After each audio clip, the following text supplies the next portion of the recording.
नमस्कार। 27 फरवरी से लगातार मैं गांव-गांव घूम रहा हूँ। आज मैं पुंडरी हलके के अंदर आया हूँ। सुबह टीक गांव में गया, बरूट में गया। इसके बाद मैं बदराना में जाऊंगा, रसूलपुर में, खेड़ी रायवाली में, सोलू माजरा में, चूड़ माजरा में, मटरवा में, डुलियानी में, टोठा में, संगरोली में और दुसेन में। जिन जिन गाँव के अंदर मैं जा रहा हूँ वहाँ पे जो किसान मुझे मिल रहे हैं वो बहुत परेशान हैं। किसान कहते हैं कि उनके ऊपर गन पैलेट से हमला किया गया, किसानों के ऊपर राष्ट्रीय सुरक्षा कानून लगाया गया, किसानों के बैंक खाते सील किए गए, किसानों की प्रॉपर्टी जब्त करने के नोटिस दिए गए। जिन जिन किसानों को पीटा है, आज बेशर्मी से भारतीय जनता पार्टी उनसे वोट मांगने के लिए जा रही है। किसानों ने भी इनके लिए इनसे पूछा कि हमने तुम्हारी एंट्री बंद कर दी क्योंकि आपने हमारी दिल्ली जाने की एंट्री बंद कर दी। गांव हमारा है, हमने आपकी गांव में आने की एंट्री बंद कर दी और बोर्ड लगा दिए जगह जगह कि गांव में घुसने पे आपका विरोध है।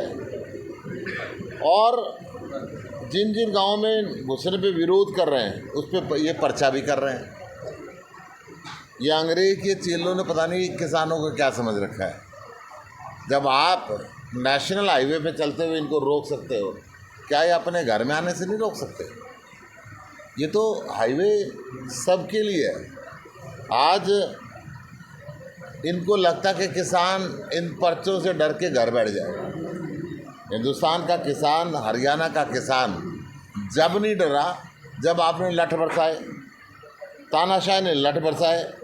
जिनके ऊपर लठ बरसाए वही किसान इनको अब इनकी हैसियत याद दिला रहा है।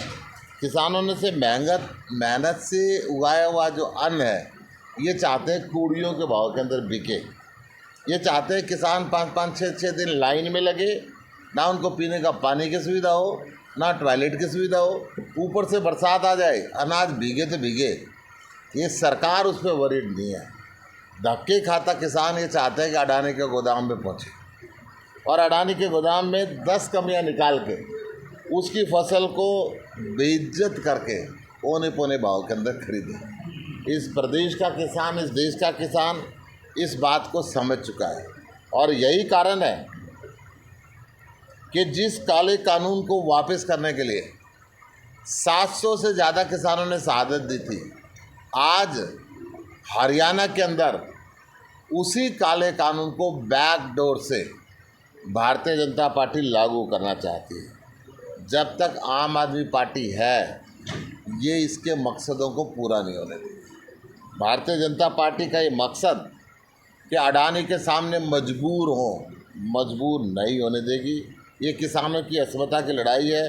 सुशील गुप्ता और आम आदमी पार्टी और इंडिया गठबंधन और कांग्रेस पार्टी आज किसानों के साथ खड़ी है। किसान बहुत गुस्से में है, बहुत गुस्से के अंदर है। किसानों को जो बर्बाद करने की फैसला भारतीय जनता पार्टी ने कर रखा है, किसानों के खिलाफ जो अघोषित जंग भारतीय जनता पार्टी ने छेड़ रखी है, एक के एक बाद एक जो मोर्चा, कभी सरसों में नमी के नाम पे, कभी गेहूं के नाम पे, कहीं पोर्टल के नाम पे, किसानों के खिलाफ जो खोल रखा है, किसानों के खिलाफ जो पर्चे दर्ज हो रहे हैं, किसानों के जो ट्रैक्टर उन्होंने जब्त किए, सारे सीजन ट्रैक्टर को थानों के अंदर खड़ा करके रखा।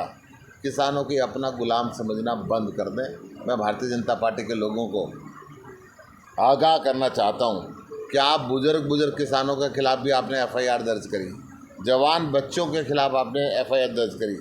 और ये जब से ये सरकार आई है किसानों को लगातार बर्बादी के खाए में धकेला जाते हैं। इन्होंने ये कहा था कि 2022 तक हम किसान की आय डबल कर देंगे। किसान की आय तो डबल नहीं करी, किसान का कर्जा डबल कर दिया। और कृषि मंत्री के ज़िले के अंदर ये कर्जा 3 गुना हो गया। भिवानी के अंदर, भिवानी महेंद्रगढ़ के अंदर ना तो फसल का सही दाम देना चाहते हैं, फसल ख़राब हो जाती है उसका मुआवजा नहीं देना चाहते, बाढ़ आई थी उसका आज तक नहीं मिला, और भावांतर के नाम पे खुली लूट इस सरकार ने मचा रखी है।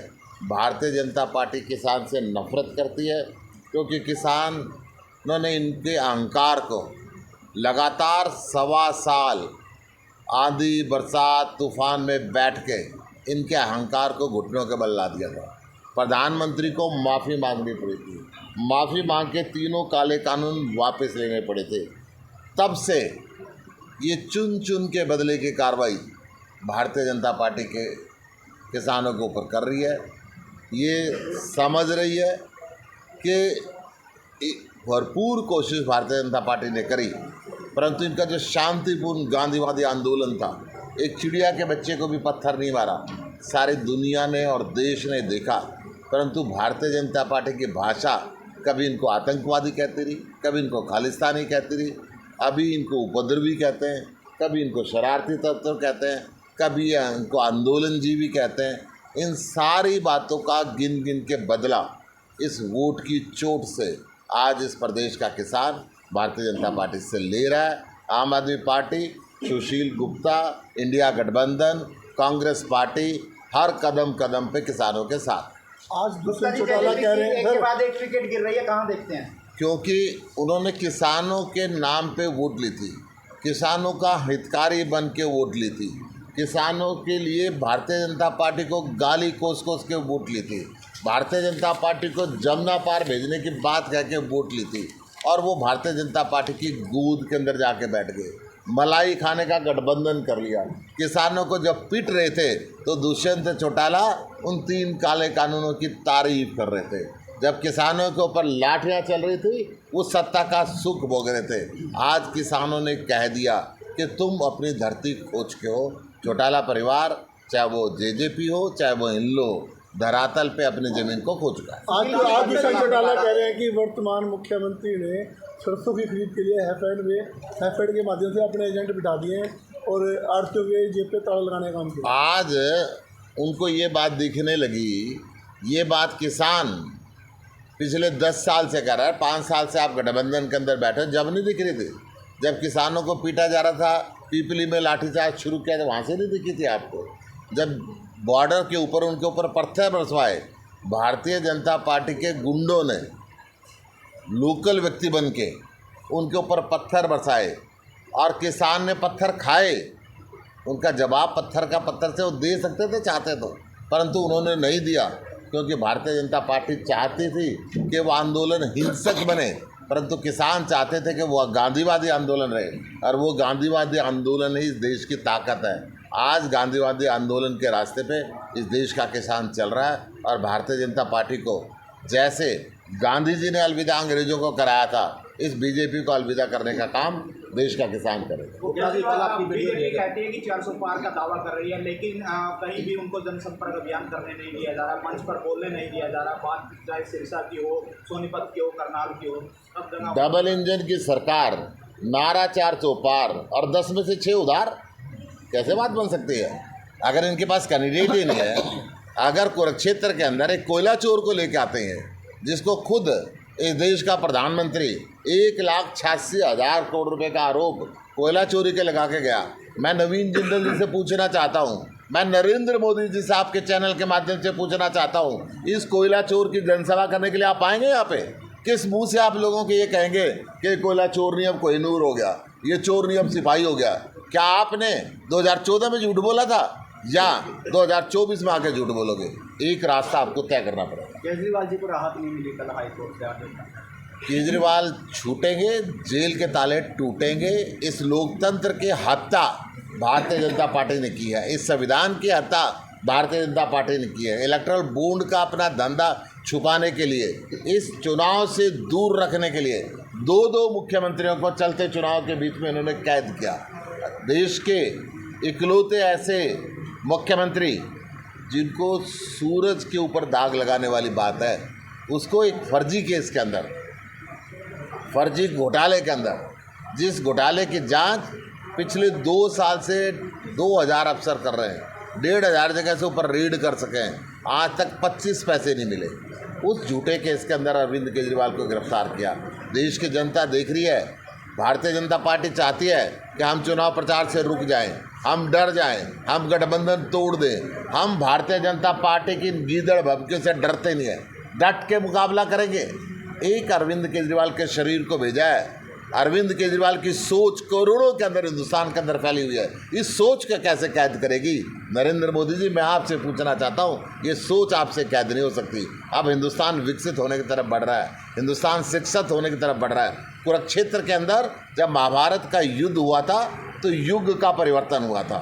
इस युद्ध के बाद बीजेपी के युग का परिवर्तन तय है और इंडिया गठबंधन का युग आ रहा है। गुप्ता जी, नवीन जिंदल मैदान में नहीं है, दिखाई दे रहे, कहाँ देखते हैं? अभी पिछले 10 साल में ना वो किसी की मौत में आए, ना किसी की शादी में आए, ना कोरोना के अंदर आए, ना बाढ़ के अंदर आए। चलते चुनाव के बीच में वो अमेरिका घूम रहे हैं। चुनाव के बाद क्या होगा आप अंदाज़ा लगा सकते हैं? ना किसी के पास उनका फ़ोन नंबर। जो आज मैदान में नहीं है, चुनाव के बाद वो मैदान में नहीं रहेंगे। गुप्ता जी, कल आपने कहा था कि मैं डरने वाला बढ़िया नहीं, तो आपको किस चीज़ का डर है? डर तो भाई जो मोदी है ना, सबको बंद करा है, मेरे को भी बंद कर दें। दाल रोटी बाहर खाते हैं, दाल रोटी अंदर खा लेंगे। चुनाव तो जेल से भी लड़ेंगे, डरेंगे नहीं इनसे, ना झुकेंगे, ना टूटेंगे, ना बिकेंगे। ताकत के साथ इस देश की और प्रदेश की आवाज़ बन के देश के संसद के अंदर बोलूँगा। कुरुक्षेत्र के विकास के लिए 24 घंटे प्रयास करूँगा, जनता के दुख सुख में शामिल होऊंगा। भारतीय जनता पार्टी की गिद्दड़ भभकियों से नहीं डरेंगे। ये अरबोपति लाके ये चाहते कि पैसे के दम पे चुनाव जीते। अगर पैसे के दम पे चुनाव जीता जाता तो इस देश का प्रधानमंत्री अडानी, अंबानी और बिरला होते, टाटा होते। ये देश के अंदर बाबा साहब ने जो संविधान दिया था, हर सिर के बराबर वोट है। हर व्यक्ति की, चाहे वो कंगाल हो और चाहे वो राजा हो, चाहे वो गरीब से गरीब हो, अमीर से अमीर हो, कमज़ोर से कमज़ोर हो, कोई धर्म हो, कोई जाति हो, इस संविधान ने, बाबा साहब के संविधान ने सबको बराबरी का हक दिया है और उस हक का इस्तेमाल करना हमें आता है। ठीक है, धन्यवाद। आया नहीं है MP लड़ तो उसका सारा का सारा वापस गया है। नायब सैनिक की आप बात कर रहे हो, MP लड़ वापस गया, अपनी धर्मपत्नी की जमानत जब्त कराई, जिला पार्षद का चुनाव लड़ा नहीं पाया, 10 सांसद की जिम्मेदारी उसको दे दी।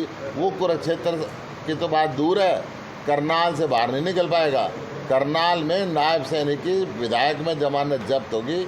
ये चुनाव तक का मुख्यमंत्री है, उसके बाद इसके जाना निश्चित है। सर, आपने MP लैड के बारे में बताया था कि आपको कुछ डाटा पता चला, वो कितना पैसा लगाया? ये तो वेबसाइट पे है। इसको टोटल 5 करोड़ रुपए साल का मिलता है। 5 साल में 25 करोड़ रुपए लगे। 25 करोड़ रुपए में से आधे से ज़्यादा इसका लैप्स होकर चला। गुप्ता जी, पार्टी को अब्यूज किया गया था, अब मांग उठ रही है कि कैथल के डिप्टी कमिश्नर को सस्पेंड किया जाए या उनका तबादला किया जाए। देखिए, बात डिप्टी कमिश्नर की या SDM की नहीं है। ये हमें गालियां देते हैं, ये हमें